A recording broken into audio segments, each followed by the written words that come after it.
अस्सलाम वालेकुम एवरीवन। तो आज बहुत अरसे बाद मैं अकेला बैठा वीडियो बना रहा हूँ और जो मेरे बाकी के क्लोन्स हैं मैं उनको मिस कर रहा हूँ, लेकिन मेरे ख्याल में कभी कभार अकेले रहना भी बेहतर होता है। तो आज की वीडियो में आपको बताने जा रहा हूँ कि इंटरव्यू के लिए क्या टिप्स नेसेसरी हैं। ये टिप्स आप अपने स्कॉलरशिप के इंटरव्यूज़ या जॉब्स के इंटरव्यूज़ या किसी भी इंटरव्यू के लिए आप यूज़ कर सकते हैं, क्योंकि एक जनरल टिप्स होने वाली हैं और ये वो टिप्स होंगी जो कि नॉर्मली आपको इंटरनेट पे नहीं मिलती। और मैं ऐसा इसलिए कह सकता हूँ कि अपने इंटरव्यूज़ की प्रिपरेशन के लिए मैंने भी बहुत सी टिप्स इंटरनेट पे सर्च करने की कोशिश की है and these tips are based more on my experience rather than internet से इन्फॉर्मेशन इकट्ठी कर लेना। तो कुछ टिप्स आपको ऑलरेडी पता होंगी और कुछ टिप्स जो है वो आपको न्यू मैं बताऊंगा। उसके साथ साथ ये कि जो पहला हिस्सा है उसमें मैं आपको बताने जा रहा हूँ कि इंटरव्यू से पहले क्या करना है एंड देन मैं आपको बताऊंगा कि इंटरव्यू के बीच में और इंटरव्यू के बाद लेट्स से कि क्या हो सकता है। तो वीडियो पूरी देखिएगा क्योंकि it may be very useful for you, क्योंकि ये तमाम इंटरव्यूज के लिए आप अप्लाई कर सकते हैं। तो जो सबसे पहली टिप है ये मैं बहुत सी पहले वीडियोस में बता चुका हूँ, वो ये है कि आपने अपने आप को जो रिक्रूटर है उसकी जगह पे या जो स्कॉलरशिप की सिलेक्शन कमेटी है आपने उसकी जगह खुद को रख के सोचना है। ऐसा इसलिए ज़रूरी है कि जब आप जो ओपनिंग है उसकी डिस्क्रिप्शन को अच्छे से पढ़ते हैं तो आपको आइडिया हो जाएगा कि उनकी रिक्वायरमेंट क्या है। देन अब अगर अपने आप को रिक्रूटर या जो सिलेक्शन कमेटी है उसकी जगह रख के अपनी ही प्रोफाइल को खुद से रिव्यू करेंगे तो आपको आइडिया हो जाएगा वेदर यू शुड अप्लाई और नॉट, और आप अपनी एप्लीकेशन को कैसे सूटेबल कर सकते हैं वहां पे अप्लाई करने के लिए, ताकि आपके जो शॉर्ट लिस्टिंग है या इंटरव्यू है उसके चांसेस बढ़ जाएं। क्योंकि बहुत ऑफ एप्लीकेंट्स जो है वो ये गलती करते हैं कि उनको ये लगता है कि अच्छा उनकी रिक्वायरमेंट्स ये हैं लेकिन मेरी प्रोफाइल काफी डिफरेंट है, लेकिन मैं अप्लाई कर देता हूँ एंड लेट्स सी कि शायद कोई रिस्पॉन्स आ जाए। अगर आप लगी हैं तो मे भी आपको रिस्पॉन्स आ जाए, लेकिन इन मोस्ट केसेस आपको ऐसी एप्लीकेशन का रिस्पॉन्स नहीं आने वाला ऑफ कोर्स, क्योंकि आपकी जो प्रोफाइल है वो रिलेट नहीं कर रही उनकी रिक्वायरमेंट्स के साथ। तो ये सबसे पहली चीज है, हमेशा मेक श्योर करें कि आप वहां पे ही अप्लाई करें जहां आपको यकीन है कि आपकी जो प्रोफाइल है वो मैच होती है उनकी रिक्वायरमेंट्स के साथ। अगली जो इंपॉर्टेंट टिप है वो ये है कि नो योर इंटरव्यूअर। मतलब ये है कि जो आपका इंटरव्यू ले रहे हैं, अगर आपको उनकी ईमेल्स के थ्रू या अगर आपको किसी भी सोर्स से पता है कि इंटरव्यू पैनल में कौन कौन मौजूद होगा, तो कोशिश करें कि आप उनकी लिंक्डइन आईडी या कहीं से भी अगर उनके बारे में आपको कोई इन्फॉर्मेशन मिल सकती है तो आप उनकी इन्फॉर्मेशन थोड़ी सी कलेक्ट करें। आपको उनका थोड़ा बहुत बैकग्राउंड पता होना चाहिए। ये बहुत इंपॉर्टेंट टिप नहीं है, लेकिन एटलीस्ट अगर आप उनके नाम को उनके फेस से रिलेट कर सकते हैं। अगर लेट्स से कि कोई रिसर्च पोजीशन है या कोई जॉब है, तो अगर आप कोई मैनेजर है वहां पे, अगर आपको उस मैनेजर का बैकग्राउंड पता है तो आप इजीली अपने आप को उससे रिलेट कर सकते हैं वहां पे and also you feel more comfortable with the interview panel. तो यहाँ पे ये चीज अहम है कि आप उनको चेक कर लें। अगर आप कर सकते हैं कहीं से उनकी इन्फॉर्मेशन ले सकते हैं, लेकिन ये भी नहीं करना कि आप रोज बैठे जो है लिंक्डइन पे उनकी आईडी जो है वो विजिट कर रहे हैं, उनको रोज जो है नोटिफिकेशन आ रहे हैं कि आपने उनकी आईडी विजिट की है, because that would be very creepy. तो ऐसी हरकत ना कीजिएगा, लेकिन एटलीस्ट एक दफा आप उनकी आईडी विजिट कर सकते हैं, आप उनके बारे में थोड़ी सी एक इनिशियल इन्फॉर्मेशन ले लें, because that will make you feel more comfortable. और इसके साथ साथ ये कि आप रिलेट कर पाएंगे उनके साथ और आप इजीली जो है आंसर कर पाएंगे उनके क्वेश्चंस का। अच्छा, एक बहुत इंपॉर्टेंट टिप जो इंटरव्यू से पहले आपने करनी है वो ये कि जब भी आप अपनी एप्लीकेशन सबमिट करते हैं किसी जॉब स्कॉलरशिप किसी भी चीज के लिए, तो कोशिश करें कि जो डॉक्यूमेंट्स आप वहां पे सबमिट करते हैं अगर तो वो ईमेल में मौजूद है फिर ठीक है, लेकिन आप अपने पास उन डॉक्यूमेंट्स को सेव भी रखें और उस ओपनिंग की जो डिस्क्रिप्शन है वो भी आप सेव अपने पास रखें। ऐसा इसलिए जरूरी है कि एप्लीकेशन सबमिशन के बाद जब तक उनका रिस्पॉन्स आता है तो काफी टाइम अक्सर गुजर चुका होता है, और ऐसा हो सकता है कि इंटरव्यू के दौरान आपसे कुछ पूछें और आपको याद ही ना हो कि आपने अपनी एप्लीकेशन में ये लिखा था या डिस्क्रिप्शन के अंदर ये चीज भी इस तरह से रिक्वायर्ड थी या मेंशन थी। तो कोशिश ये करें कि इंटरव्यू से एक दिन पहले एक दफा सब कुछ बैठ के अच्छे से पढ़ लें कि ये चीजें आपने सबमिट की थी और ये चीजें उनकी रिक्वायरमेंट्स थी, और फिर इंटरव्यू से बिल्कुल पहले दोबारा से जो मेन पॉइंट्स हैं उनको गो थ्रू कर लें। इससे इंटरव्यू के दौरान आपको आसानी होगी सब कुछ, क्योंकि आपने गो थ्रू कर लिया है तो आप आसानी से जवाब दे सकते हैं, आपको पता होगा आपने क्या लिखा था और आप इजीली अपने हर पॉइंट को जस्टिफाई कर सकते हैं। यहाँ पे ये भी बहुत जरूरी है कि आपकी सीवी में आपका जो मोटिवेशन लेटर या कवर लेटर है, जितने भी डॉक्यूमेंट्स हैं उसमें से आपको एक एक वर्ड का पता हो कि आपने वहां पे क्या इंक्लूड किया था, बिकॉज यू नेवर नो कि जो इंटरव्यूअर है वो आपसे क्या पूछ सकते हैं। ठीक है, ये अगली चीज टिप जो है मोस्टली सबको पता है लेकिन फिर भी मेंशन करता चलो, वो ये है कि अगर आपका इन पर्सन इंटरव्यू है तो बी प्रेजेंटेबल। ऑफ कोर्स आप जरा अच्छी ड्रेसिंग करके ही जाएं, और अगर आपका ऑनलाइन इंटरव्यू है तो भी प्रेजेंटेबल। आपका जो एक कैमरा एंगल है वो ठीक होना चाहिए, बैकग्राउंड ठीक होना चाहिए, इंटरनेट कनेक्शन जो है वो तकरीबन 15-20 मिनट पहले आप बैठ के ऐसे चेक कर लें कि आपका जो कनेक्शन है वो ठीक हो। तो ये चीजें थोड़ी सी आपको जो है ना करनी चाहिए, लेकिन ये बात याद रखिएगा कि जो आपकी प्रेजेंस है, मतलब आप जिस तरह से खुद को प्रेजेंट कर रहे हैं, ये चीज बहुत ज्यादा मैटर नहीं करती। मतलब अगर आप एक ऐसे इंसान है कि जो उनकी रिक्वायरमेंट है तो आप चाहे बनियान पहन के भी बैठ जाएंगे, they would still consider you. और अगर आप उनकी रिक्वायरमेंट में नहीं आते, अगर आपके पास रिलेटेड स्किल्स एक्सपीरियंसेस नहीं मौजूद हैं, तो आप चाहे 3 पीस में बैठे हो, of course they are not going to select you. तो ये बहुत जरूरी नहीं है, बट इट्स स्टिल, क्योंकि आपका फर्स्ट इंप्रेशन है तो इट शुड बी गुड। अब इंपॉर्टेंट जो टिप्स हैं जो ड्यूरिंग इंटरव्यू है, अब उनकी बात करते हैं। देखिए, इंटरव्यू के दौरान जो बहुत ही कॉमन सी टिप्स हैं कि भाई मतलब स्माइलिंग फेस रखो, सीधे होके बैठो, आई कांटेक्ट रखो उनके साथ। ये चीजें आपको पता है खुद भी। कुछ इंपॉर्टेंट क्वेश्चंस हैं इंटरव्यू से रिलेटेड जो कि मैं डिस्क्रिप्शन में या कमेंट्स में ऐड कर दूंगा। उन क्वेश्चंस को मैं यहाँ पे कवर नहीं करूंगा, उसकी मैं रीजन आपको आगे बता दूंगा, लेकिन कुछ चीजें जो इंपॉर्टेंट है मैं वो कवर करता जाऊँ। जिनमें सबसे पहली चीज आती है कि जब वो आपको कहते हैं कि इंट्रोड्यूस योरसेल्फ। अब यहाँ पे ये सवाल बहुत ही कंफ्यूजिंग है हमेशा से, क्योंकि जब उनके पास ऑलरेडी आपकी सीवी मौजूद है तो वो आपको ऑलरेडी जानते हैं कि आपका नाम उन्हें पता है, आपकी तारीख पैदाइश पता है, आपका बैकग्राउंड पता है, तो क्यों कहते हैं कि इंट्रोड्यूस योरसेल्फ। इसके पीछे कुछ रीजंस हो सकती हैं। एक रीजन ये हो सकती है कि वो चेक करना चाहते हैं कि वेदर जिस बंदे ने एप्लीकेशन सबमिट करवाई थी क्या ये वही बंदा है। तो ऑफ कोर्स आप अपनी सीवी जब रिपीट करते हैं तो दे नो कि you know who you are, तो एक ये रीजन हो सकता है। दूसरा रीजन जो है वो ये हो सकता है कि वो एक आइस ब्रेकर के तौर पे काम करता है, क्योंकि जब आप अपने आप के बारे में बताते हैं तो दे नो कि हाँ ठीक है आइस ब्रेकर हो गया, अब हम आगे चलते हैं। This is another reason. एक रीजन ये हो सकता है जब वो आपसे कहते हैं कि इंट्रोड्यूस योरसेल्फ, तो वहाँ पे मतलब आप अपने बारे में बताएंगे, लेकिन डिपेंडिंग ऑन कि आपका इंटरव्यू किसके साथ है, कहाँ पे है। अगर उन्होंने ऑलरेडी नहीं कहा कि आपको 5 मिनट के लिए इंट्रोड्यूस करना है, अगर वो एक जनरल इंट्रोडक्शन है तो आपका इंट्रोडक्शन जो है वो 30 सेकंड से लेके 1 मिनट तक का हो सकता है, डिपेंडिंग ऑन कि आप कितना तेज या स्लो बोलते हैं। अगर मेरी तरह बहुत तेज बोलते हैं तो 30 सेकंड भी बहुत ज्यादा है।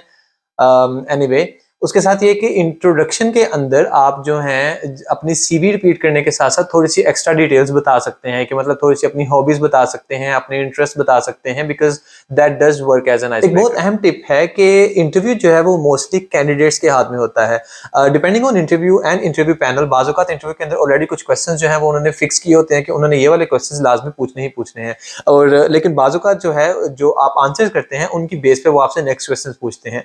फॉर एग्जाम्पल अगर कहीं पे कोई जॉब पोजीशन है या कोई स्कॉलरशिप है जो कि प्योरली रिसर्च फोकस है, तो मैं उनसे शेयर करता हूँ कि ये मेरे रिसर्च बैकग्राउंड है एटसेट्रा एटसेट्रा एटसेट्रा, मतलब अपने इंट्रोडक्शन में। एंड देन मैं साथ ही कहता हूँ कि रिसर्च के साथ साथ मुझे लेट्स से एंटरटेनमेंट इंडस्ट्री के अंदर भी इंटरेस्ट है, मैं साथ ही काम भी करता हूँ। अब ये चीज क्योंकि मेरे सीवी में पहले इंक्लूडेड नहीं थी, फॉर एग्जाम्पल क्योंकि उनसे रिलेटेड नहीं थी, अब मैंने क्योंकि इन्फॉर्मेशन शेयर कर दी है तो they might ask me next question कि अच्छा भैया आपने यहाँ पे ये काम क्यों किया, या वहाँ पे इंटरेस्टेड तो क्या करते हो एटसेट्रा एटसेट्रा।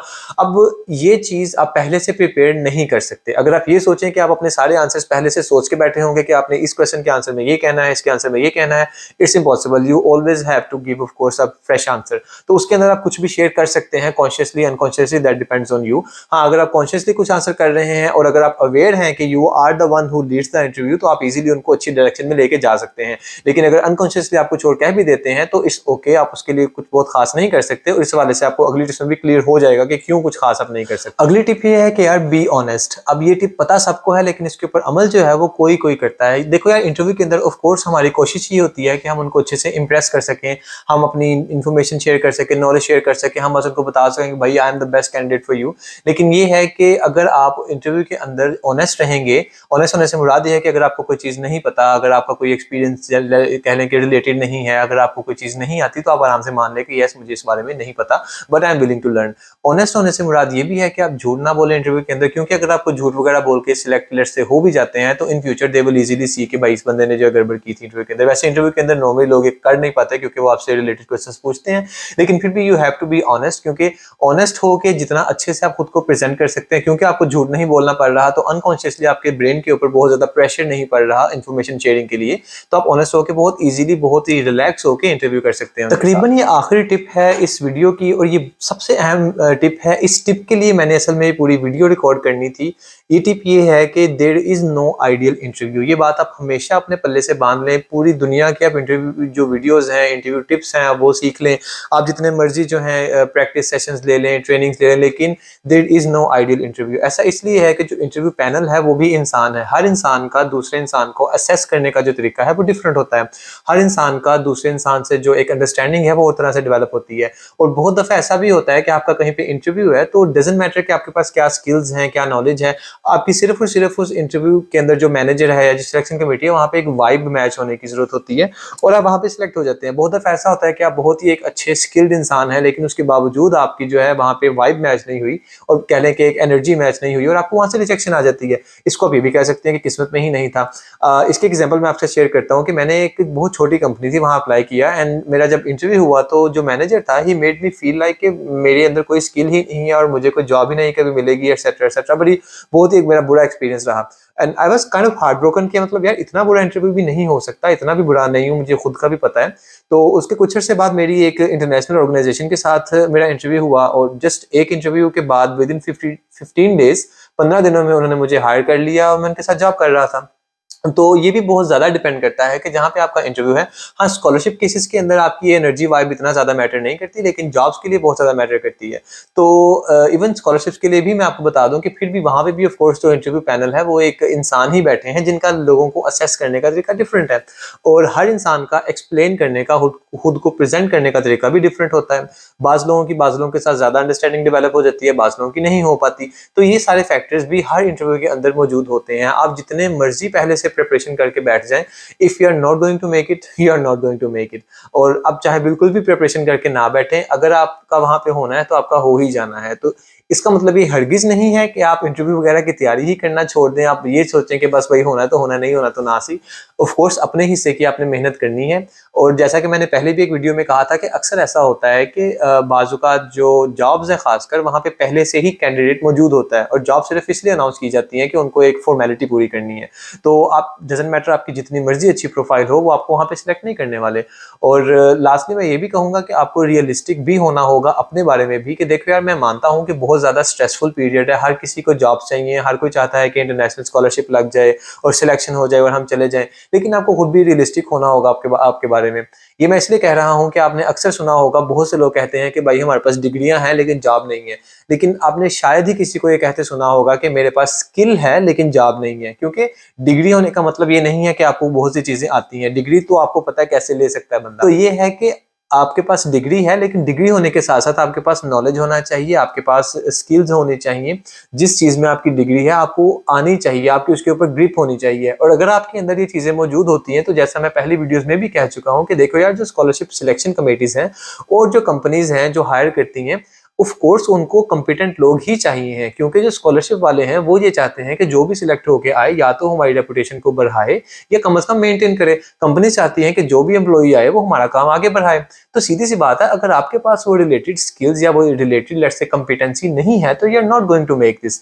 तो बजाय इसके कि आप कंप्लेंट्स करते रहें कि भाई जॉब्स ही नहीं है, ऑफ कोर्स आपको भी थोड़ा अपने ऊपर भी काम करने की जरूरत है। या आप ये कहें कि भाई स्कॉलरशिप्स ही नहीं है, तो आप थोड़ा सा अपने आप को भी देखें कि आप किस कंपटीशन में बैठे हैं, और उस कंपटीशन की बेस पे आपको अपने आप को जज करना होगा, असेस करना होगा। अगर आपकी प्रोफाइल ही अच्छी नहीं है, देन इट्स बेटर कि आप अपनी प्रोफाइल पहले इंप्रूव करें। मेरी दूसरी वीडियोस देखें, उसके अंदर मैंने डिस्कस किया कि प्रोफाइल कैसे इंप्रूव की जा सकती है। तो ये थोड़ी बहुत टिप्स थी। लास्टली मैं ये कहता चलूं कि जो क्वेश्चंस मैंने डिस्क्रिप्शन में या कमेंट्स में आप देख लीजिएगा, वहां पे मेंशन किए हैं, आप वो क्वेश्चंस के जो आंसर्स है, कम से कम वो क्वेश्चंस के आंसर्स आपके पास रेडी मौजूद होने चाहिए। आपको पहले से पता हो कि इस क्वेश्चन के आंसर में मैंने ये कहना है। It should not sound like कि आपने मेमोराइज किया है सब कुछ, कि भाई introduce yourself, so my name is this. आपके पास बुलेट पॉइंट्स में हो कि अच्छा इस क्वेश्चन में मैं ये कहूंगा, इस क्वेश्चन में ये कहूंगा, वो आपके पास होने चाहिए। लेकिन ऑलवेज रिमेंबर कि जो ओवरऑल इंटरव्यू का डेकोरम है, जो सक्सेस है, वो कोई भी प्रिडिक्ट नहीं कर सकता, and there is no ideal way. ये चीज हमेशा अपने माइंड में रखिएगा। आपका हर इंटरव्यू जो है वो पिछले इंटरव्यू से डिफरेंट होगा, आपका एक्सपीरियंस डिफरेंट होगा, आपको वहां पे कह लें कि जो कंफर्ट लेवल है वो डिफरेंट होगा, आपकी इवन एंग्जाइटी डिफरेंट होगी। बाज़ औक़ात आपके इंटरव्यूज होते हैं, आप इतने स्ट्रेस होते हो क्योंकि आपको समझ में नहीं आ रहा, और बाज़ इंटरव्यूज के अंदर you are like, oh wow, so easy, piece of cake for me. तो इसीलिए आपके एक्सपीरियंस की बेस पे आप ये चीज जज करेंगे। तो हर चीज को तो मैं इस वीडियो में कवर नहीं कर सकता, ना ही कर सकता था, ना मैं करूंगा। ऑफ कोर्स वीडियो बहुत लंबी हो जाएगी, ऑलरेडी काफी लंबी हो गई है। तो मैं ये जरूर कहूंगा कि अगर आपके स्पेसिफिक क्वेश्चंस हैं तो आप ऑफ कोर्स कमेंट सेक्शन में मेंशन कर दें, ताकि दूसरे लोगों को भी फायदा हो जाएगा, या मुझे इनबॉक्स में भी रीच कर सकते हैं। और अगर मैंने कोई बहुत अहम टिप मिस की है, तो जो दूसरे लोग हैं, ऑल्सो रिक्वेस्ट यू कि आप लोग भी कमेंट सेक्शन में शेयर कर सकते हैं, ताकि सब लोगों को फायदा हो। आप लोगों को बहुत ज़्यादा गुड लक आप लोगों के फ्यूचर के लिए, आप लोगों के करियर के लिए। आई होप कि सब लोगों का फ्यूचर सेट हो सके। बस अपने हिस्से की मेहनत करें और इंशाल्लाह आपको सब कुछ मिल जाएगा। अल्लाह हाफिज़।